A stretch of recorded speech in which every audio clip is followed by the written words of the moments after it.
La prochaine conférencière, c'est Véronique Laflamme, elle est porte-parole du FRAPRU, qu'on connaît tous, le Front populaire en réaménagement urbain. Le FRAPRU considère le logement comme un droit fondamental, un bien essentiel auquel tous et toutes devraient avoir pleinement accès. Ce droit individuel et collectif doit primer sur le droit de propriété. La réaction du FRAPRU à la stratégie québécoise en habitation présentée cet été par la ministre France-Hélène Duranceau, je cite, « La montagne a accouché d'une souris ». Voici Véronique Laflamme.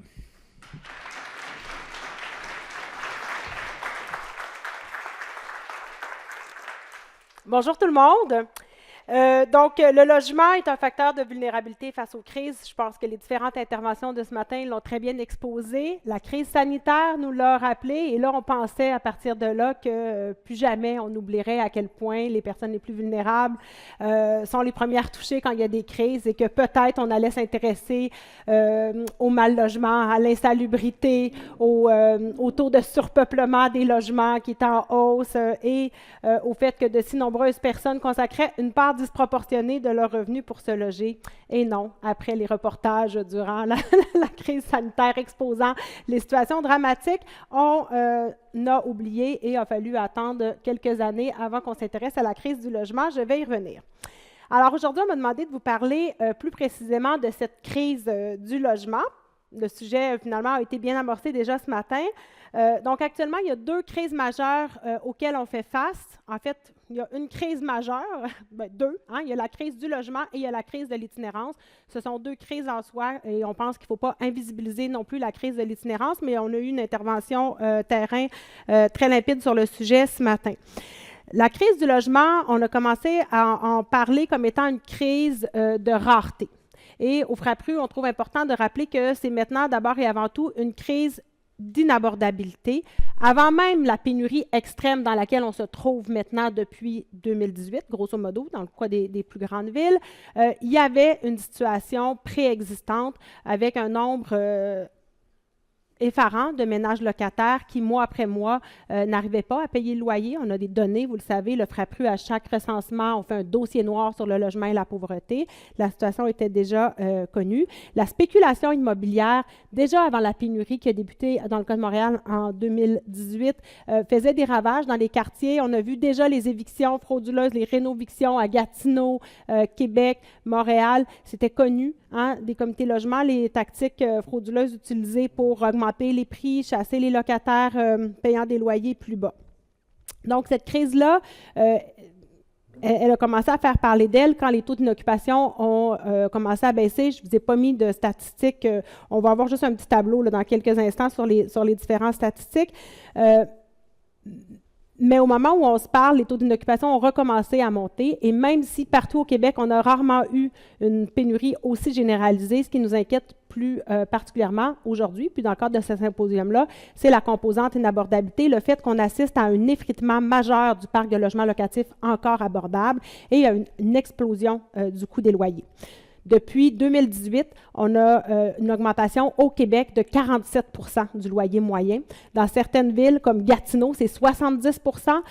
Donc, vraiment, un loyer moyen qui est en hausse partout et auquel contribuent notamment les constructions neuves et la hausse majeure du coût du logement au changement de locataire. On y reviendra aussi. Quelques chiffres qui vont peut-être apparaître à l'écran. C'est pour vous donner une idée, je sais que vous aimez ça des fois selon votre ville, voir le loyer moyen en 2018, c'était quoi aujourd'hui, le taux d'inoccupation. Donc, pour les gens qui veulent des statistiques, bon, là, je pense que vous ne verrez rien finalement, mais bon, on peut voir, en fait, en gros, que les taux d'inoccupation demeurent très bas au Québec. L'an passé, en fait, dans toutes les villes du Québec, le taux d'inoccupation était sous le seuil dit d'équilibre du marché de 3 %. Et malgré une légère remontée, cette année, le dernier rapport de la Société canadienne d'hypothèques et de logement est très clair sur l'effet des constructions neuves, finalement, sur l'explosion. En une seule année, finalement, c'est pour le Québec une hausse de près de 10 % du loyer moyen. Donc, Georges en a parlé ce matin, et là c'est drôle, on avait sans s'être parlé pratiquement la même chose. Georges a dit lors du panel, le logement social n'est pas là quand les gens en ont besoin. Et c'est important de rappeler à quel point le manque de logements sociaux, l'insuffisance du filet social en matière de logement contribue à la crise. Déjà en 2016, le Comité sur les droits économiques, sociaux et culturels de l'ONU, dans son rapport sur les droits au Canada et au Québec, le disait clairement, il y a une pénurie de logements sociaux. En 2016, le Comité sur les desks de l'ONU le disait au Canada et au Québec. La situation est connue. Ça date, c'est pas d'hier, hein, le fédéral, après avoir contribué à un boom en 20 ans dans la construction de logements sociaux sous différentes formes. Je vais faire une petite aparté tout à l'heure sur la définition de logement social, et là, je veux dire beaucoup de mots dans mon 20 minutes. Mais le fédéral, après avoir fait passer de 0,5 à pratiquement 10 la part du logement social sur le parc locatif, grâce à des investissements soutenus pendant 20 ans, s'est retiré en 1994, une décision du gouvernement conservateur de Brian Mulroney. Et ce retrait-là, finalement, nous a privés, on peut dire, de plus de 85 000 logements sociaux au Québec. Si le fédéral avait gardé le même niveau d'investissement, on aurait 85 000 logements sociaux de plus aujourd'hui. Le Québec a pris le relais, mais avec, disons, des investissements beaucoup plus moins ambitieux et surtout des investissements aléatoires pendant 25 ans, donc où il a fallu attendre année après année, budget après budget, pour savoir les investissements qu'il y aurait dans le logement social. Donc, je vous ai mis un petit graphique aussi sur le sujet qui permet de voir à quel point les investissements dans le logement social sont pas prévisibles. Une petite courbe, là, je ne sais pas si elle va apparaître, non? Ben, c'est pas moi qui ai le contrôle, j'ai décidé de ne pas contrôler le PowerPoint, sinon ça ralentirait la présentation. Ben, en tout cas, vous allez le voir apparaître. Pour l'instant, c'est le loyer moyen et le taux d'inoccupation au Québec, là, pour les férus de chiffres là, sur la situation du logement locatif. Vous allez avoir des données.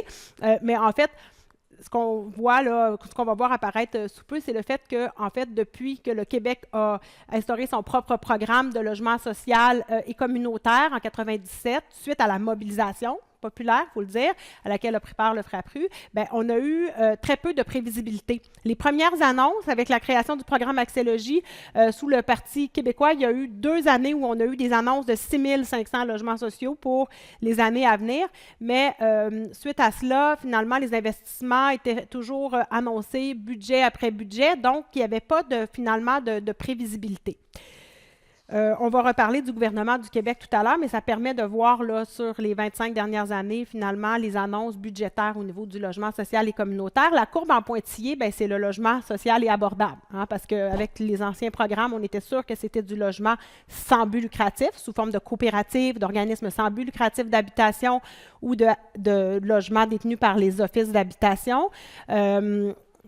Ce qui s'appelle du logement social selon nous, c'est-à-dire c'est une tenure sociale, la propriété est collective sans but lucratif versus le logement abordable pour lequel la définition est beaucoup plus élastique. Et puisqu'on en a parlé beaucoup ce matin, je vais dire un mot sur l'abordabilité.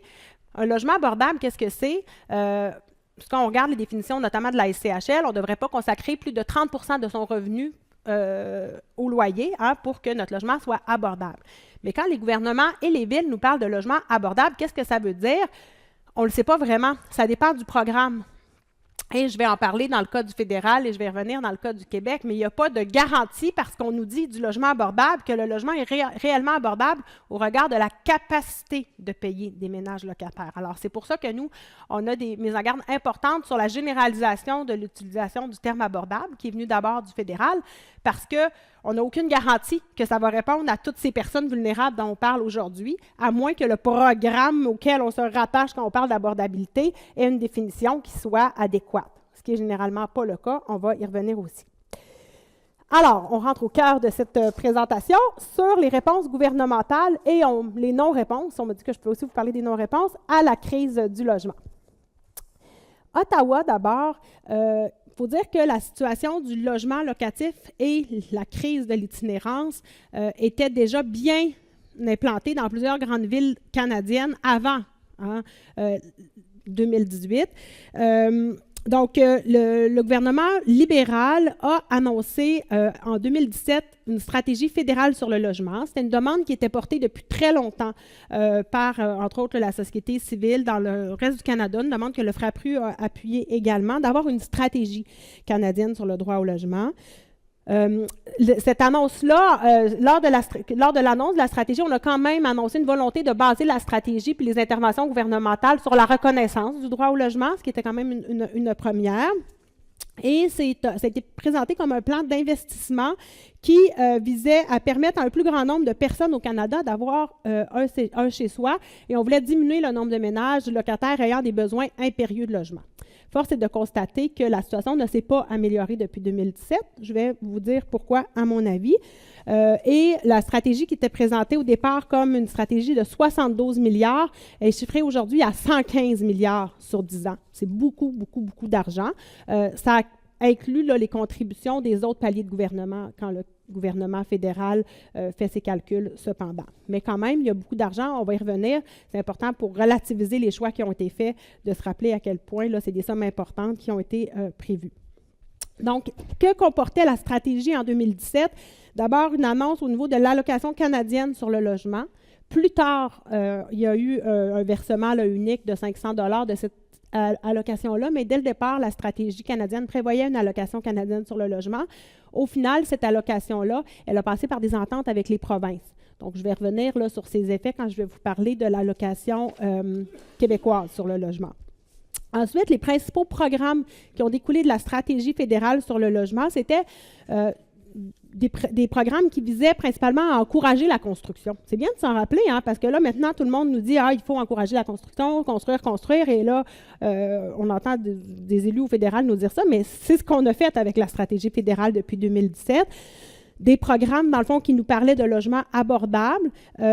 Donc, un fonds de co-investissement qui s'appelle maintenant l'Initiative de logement abordable et une initiative de financement du logement locatif qui s'appelle maintenant le programme de prêt à la construction. Les deux ont des définitions d'abordabilité là, qui sont différentes. Un qui considère comme abordable un logement qui correspond à 30 % du revenu de l'ensemble des ménages, propriétaires et locataires. C'est ce fameux programme là, qui a fait des grands titres là, avec des logements à 2 000 $ dans la région de Montréal, par exemple, financés par le fédéral et qui finissent par avoir une influence sur les autres paliers de gouvernement qui vont être forcés de de compter ces logements-là dans leur logement abordable. Donc, il n'y avait aucun fonds destiné ou réservé pour du logement social sans but lucratif. C'est venu plus tard avec la pandémie. Je n'élabore pas sur le fédéral. Si c'est un sujet qui vous passionne, on en parlera durant la période de questions sur ce qui était dans la stratégie fédérale. Mais en 2020, avec la pandémie, on a annoncé pour la première fois un programme réservé pratiquement aux personnes les plus vulnérables, qui était l'initiative de création rapide de logements, qui a été saluée. Nous, on s'est réjouis. C'était un programme qui finançait 100 % des coûts de réalisation et qui allait permettre finalement à des logements de se réaliser rapidement. Au Québec, bien, ça a été utilisé majoritairement pour financer des projets déjà prévus, mais ça, c'est une autre histoire.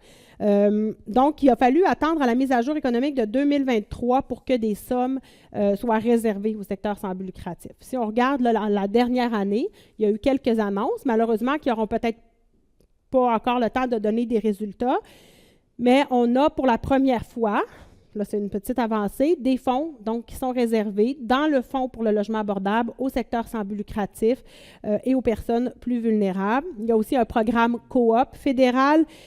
Donc, on a là 4 milliards pour les prochaines années de montants qui sont réservés pour le logement social sans but lucratif. 4 milliards, ce n'est pas beaucoup sur le nombre de milliards qui sont prévus pour la construction.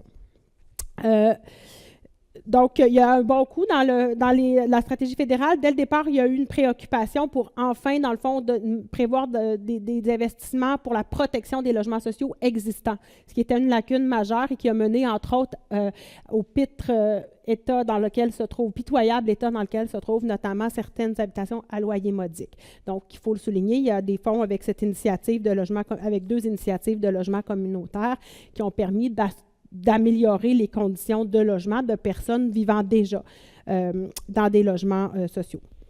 Donc, en résumé, les réponses fédérales ont servi soit de l'aide financière individuelle, desquelles on est plutôt critique, je vais revenir quand on parlera de Québec, soit la construction de logements privés généralement trop chers, ce qui a été finalement critiqué par le directeur parlementaire du budget, vérificateur général et plusieurs autres, parce que tous ces milliards-là, finalement, oui, ont permis de construire des logements, mais n'ont pas permis de s'adresser à ces ménages locataires ayant des besoins impérieux de logement ou à ceux et celles en situation d'itinérance, finalement, qu'on voulait sortir de la rue.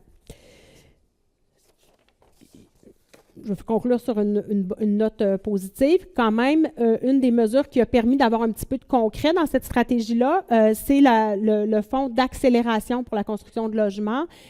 Vous avez peut-être entendu parler, là, lors du sommet des municipalités, on parlait de 900 millions, en fait, qu'on attendait d'Ottawa.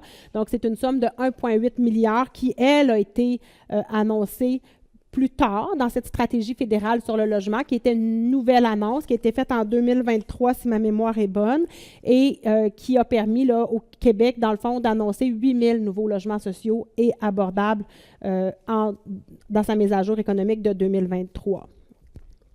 Maintenant, il me reste déjà juste 5 minutes. Je vais vous parler du gouvernement du Québec. Donc, je l'ai dit tout à l'heure, on avait des signaux sur la crise du logement bien avant la pénurie qui a débuté en 2018 à l'arrivée de la CAQ.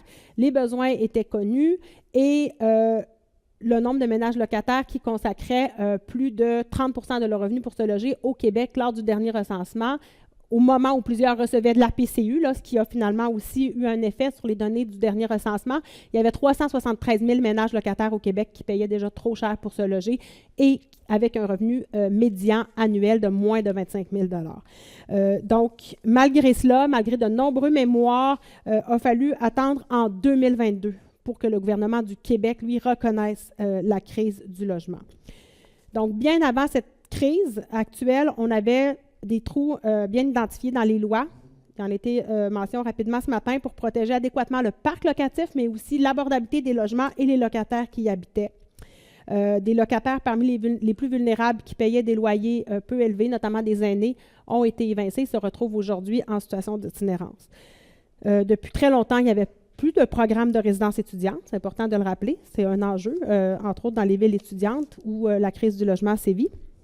Des milliers de locataires à faible revenu étaient déjà inscrits et admissibles sur une liste d'attente, dont on ne parle pas de personnes à statut migratoire précaire qui ne sont pas admissibles. Et on avait un retard accumulé dans la livraison des logements sociaux budgétés depuis des années. Un problème dont on n'est pas encore sorti. Et ça fait évidemment quelques années déjà que les banques alimentaires signalaient la hausse des demandes liées à la cherté des logements. Donc, avec la hausse des dernières années, les plus pauvres font face à un mur, on en a amplement parlé. Les locataires avec des revenus modestes ou moyens ont grugé leur épargne et dans les ACEF, vous en avez parlé ce matin, on voit maintenant des locataires qui n'auraient jamais pensé être victimes de cette nouvelle insécurité résidentielle, être victimes d'une éviction ou finalement ne pas savoir comment absorber sa hausse de 10 % finalement de loyer qui s'en vient, comme c'est le cas ces jours-ci. Vous avez sûrement de nombreux appels comme nous au Frappru, comme dans les comités logement, des gens qui paniquent après avoir reçu leur nouvelle hausse de loyer qui vient s'ajouter à celle des dernières années. Donc, pour plusieurs, et en fait, c'est même plus oui, c'est la nourriture, c'est Internet qui saute, c'est les médicaments, c'est la bouffe. Pour d'autres, ben, c'est juste des choix de vie, en fait, qui doivent sauter, des retours aux études, des séparations, finalement, des gens qui décident de ne pas se séparer parce qu'il n'y a pas de logement, des femmes victimes de violences conjugales, on le sait, qui n'osent pas quitter un conjoint violent. Et pourtant, on ne devrait pas être gêné non plus de se dire que ça a des conséquences sur des loisirs, le fait de pouvoir s'offrir un livre à nos enfants, offrir des petites vacances tous les étés. La presse nous fait maintenant un topo sur ces familles qui font des vacances à Montréal à coût zéro, mais c'est finalement la vie au complet de trop de locataires qui est affectée par cette crise-là.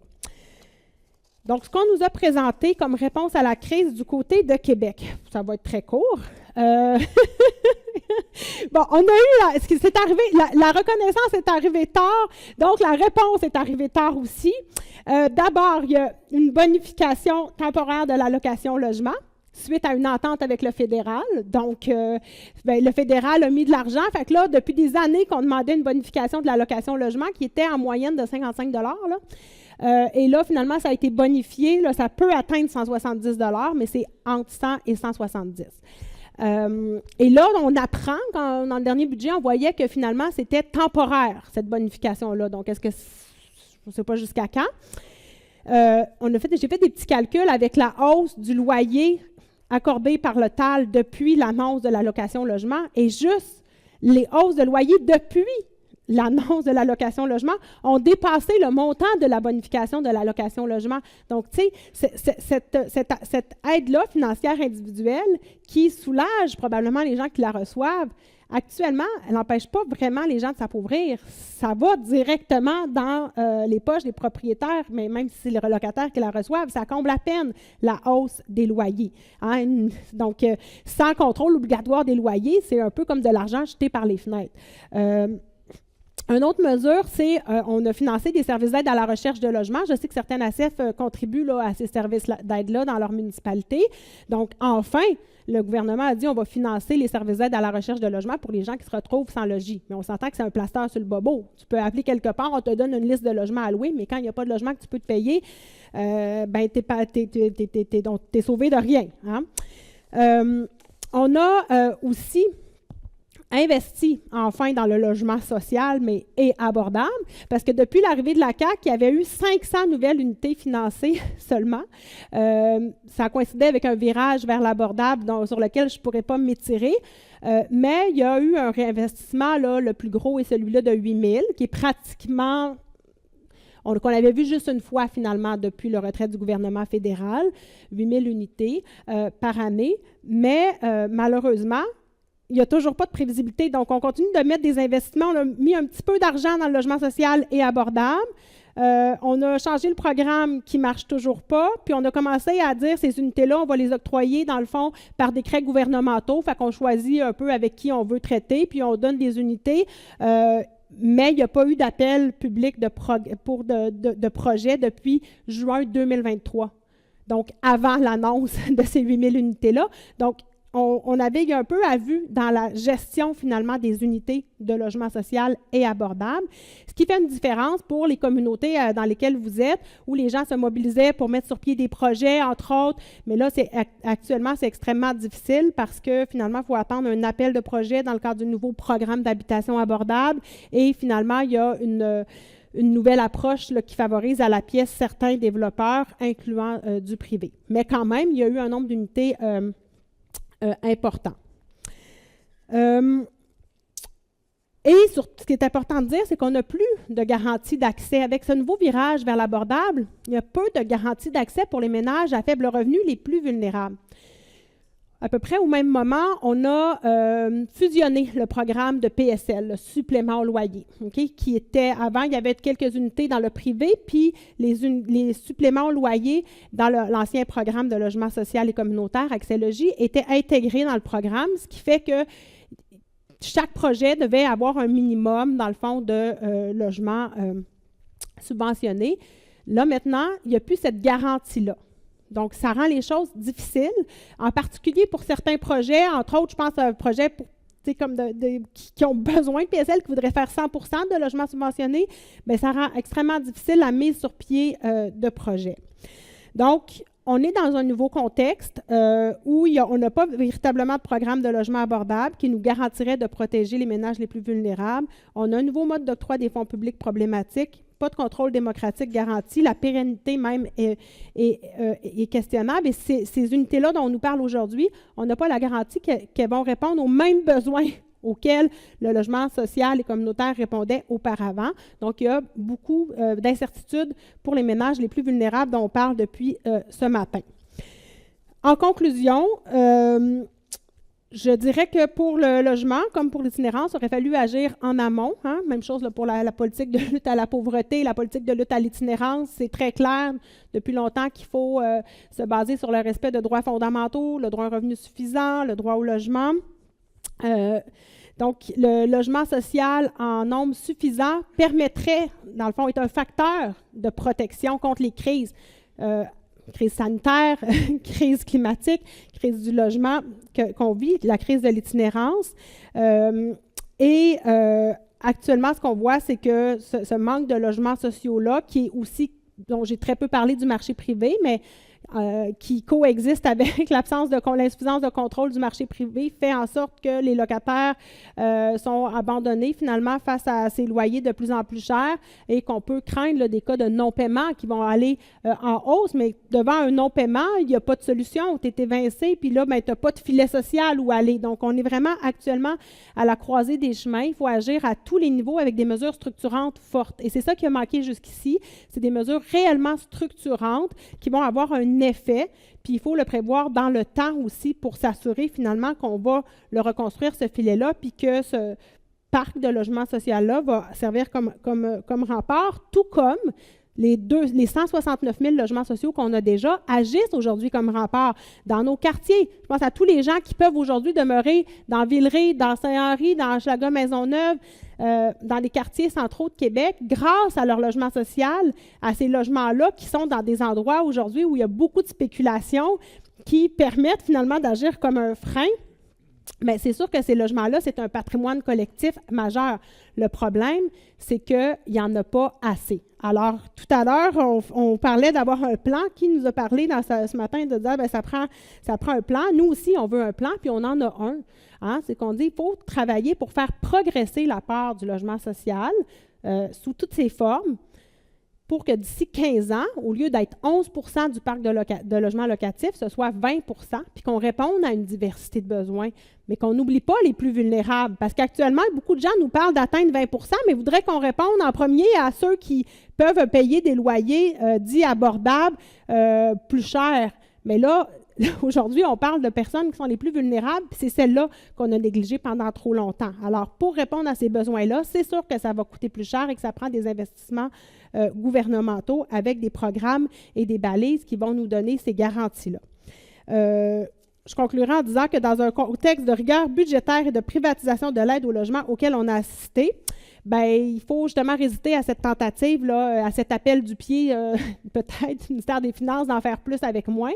On veut toujours en faire plus avec moins, mais il faut s'assurer que les besoins des plus vulnérables ne seront pas, encore une fois, écartés. Voilà.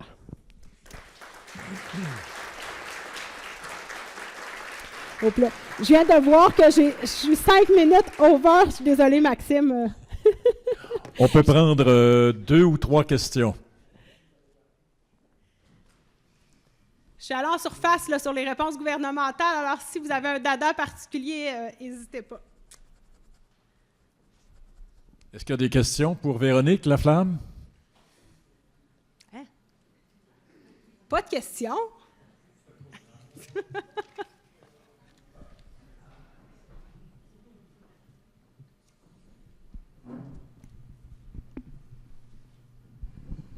Bonjour, Alexandre Dumont du Centre d'intervention budgétaire et sociale de la Mauricie. Moi, j'avais une question d'un enjeu qui a déjà été soulevé une autre fois au niveau de l'Union des consommateurs, mais c'était comment créer des politiques qui ne favorisent pas l'enrichissement des propriétaires. Parce que justement, on en a parlé, puis là, tu parlais justement de l'idée de subventionner un peu tous les logements. Puis là, je pense pas être le seul à avoir un dégoût à l'idée d'une augmentation des prix puis de l'enrichissement des propriétaires dans un libre marché comme ça. Mais concrètement, mis à part la construction massive, parce qu'il va y avoir des solutions qu'il va falloir mettre en branle rapidement, puis on ne peut pas nécessairement attendre la construction pendant 15 ans de logement. Aviez-vous justement des solutions face à ça à parler? Bien, tout à fait. Je vais juste commencer d'abord par dire un mot sur la Mauricie. Je suis contente que tu poses la question parce que je pense aussi que dans toute cette discussion-là, il faut garder en tête qu'il y a des régions où les locataires sont beaucoup plus pauvres que dans l'ensemble du Québec et la Mauricie est une de ces régions-là. Je pourrais parler du Bas-Saint-Laurent, du Saguenay, et les locataires ont en moyenne 12 000 $ de revenus plus bas que l'ensemble de la province. Et actuellement, dans des régions comme la Mauricie, on voit vraiment l'inabordabilité qui arrive, alors qu'il n'y a pas longtemps, dans chaque rapport sur le marché locatif, on nous disait que Trois-Rivières et Saguenay étaient les villes les moins chères au Québec. Là, puis, donc, il y a un enjeu majeur parce qu'actuellement, ces villes-là, ces régions-là vivent une pénurie majeure et on voit les prix exploser de façon importante. Puis on voit cette fameuse courbe là, du parc de logements locatifs encore abordables qui s'effrite, s'en venir à vitesse grand V, mais il y a des locataires qui vont vivre les impacts de façon particulièrement dramatique et ça se voit là, quand on regarde les statistiques aussi là, autour de la période de déménagement. Sur la question, mais sur l'enrichissement, c'est exactement le cœur de notre argumentaire actuellement. C'est ce qu'on a défendu au ministère des Finances la semaine dernière à Québec. On ne peut pas penser qu'on va se sortir de cette crise-là, qui n'en est pas juste une rareté, mais d'inabordabilité, si on ne mise que sur l'augmentation de l'offre, puis qu'on finance n'importe quoi en disant que de toute façon, ça va permettre d'augmenter l'offre. Puis on nous parle beaucoup là, du fameux effet de ruissellement, effet domino, effet de percolation. Et c'est donc bien magique cette affaire-là. Quelqu'un, même si on finance avec les fonds publics un logement à 3 000 $, de toute façon, la personne va quitter un logement pour y aller. Puis magiquement, le logement que cette personne-là va quitter va être un logement abordable. Et là, donc, ça va permettre à quelqu'un qui a moins d'argent de vivre dans ce logement-là qui est abordable parce qu'il est plus vieux probablement. Alors que, rappelons-le, les hausses de loyers se produisent beaucoup au changement de locataire, qu'on n'a pas de registre des loyers, etc. Bref, nous, on dit que les fonds publics ne devraient pas servir à financer des projets privés parce qu'on ne touche pas les profits à la revente de ces immeubles-là. Alors, c'est tellement rare, ils sont tellement rares, les fonds publics destinés au logement, qui devraient être concentrés à toutes les échelles, autant auprès des villes que du Québec que du fédéral. Il faut que les fonds publics servent d'abord à venir grossir ce parc-là, qui est sans but lucratif, pour que ça demeure finalement dans notre patrimoine. Il faut le traiter comme des infrastructures publiques. Donc, qu'est-ce qu'on peut faire pour empêcher de participer à l'enrichissement? 3 choses, là. La première, cesser ces programmes-là qui financent finalement les promoteurs privés et qui n'ont pas... Mettons qu'on voulait financer les promoteurs privés, on pourrait-tu ne pas leur demander d'avoir juste 30 % de logements dits abordables à 2 000 $ qui viennent tirer vers le haut tous les loyers? On continue de faire ça. 2, les fameux suppléments au loyer, là. Puis là, je vous dis ça, vous irez voir sur notre page Facebook. À Québec, aujourd'hui, là, un promoteur immobilier se fait accorder un projet de 400 logements avec 20 logements avec PSL, puis ils nous disent que c'est du logement social. Là, on est en train, les promoteurs commencent à nous dire qu'un logement subventionné pour les plus pauvres est un logement social. Non. Hein? Là, on est en train de nous dire que si tu as une subvention au loyer dans un logement privé, c'est un logement social. Ben non, c'est pour quelques années. Dans ce cas-là, on parle de 5 ans. Puis, c'est une subvention que l'État et la Ville payent. Donc, pour que le locataire dans un logement privé paye 25 % de son revenu, comme dans une habitation à loyer modique ou un autre logement social subventionné. C'est sûr que ça va aider la personne qui va avoir accès à ça.